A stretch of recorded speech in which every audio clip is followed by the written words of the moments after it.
we've drawn out a patient's eyebrows, a gentleman in his early 60s. I want to show you what we've done for him.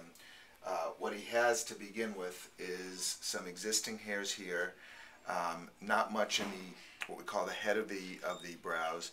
The body of the brows is where most of his hairs are, and he's very thinned out in the tail end. Unlike the female eyebrow, the male eyebrow is generally flatter with a less of an arch.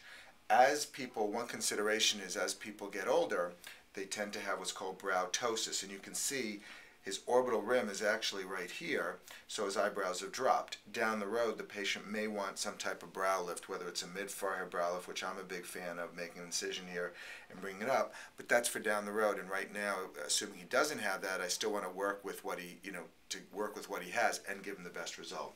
So what you see here is I've drawn out the head of the eyebrow, not bringing in too much because one of the aging characteristics is the eyebrows come in. So I brought it in somewhat, but I'm going to really reinforce it. These hairs grow in a more vertical direction. As we move out laterally, the lower hairs grow in a lateral superior direction, and the superior hairs grow in an inferior lateral direction. So there's some cross-hatching here. And then you can see how I've gone out here. Now he does have some natural hairs here. You can see it on this side too. His own natural eyebrows actually drop like this, but I'm able to achieve a more open-eyed look and a more youthful look by making his eyebrows look straighter. And this is a very aesthetic way. And even if he does have a brow lift, you can see it's not going to feminize the eyebrows.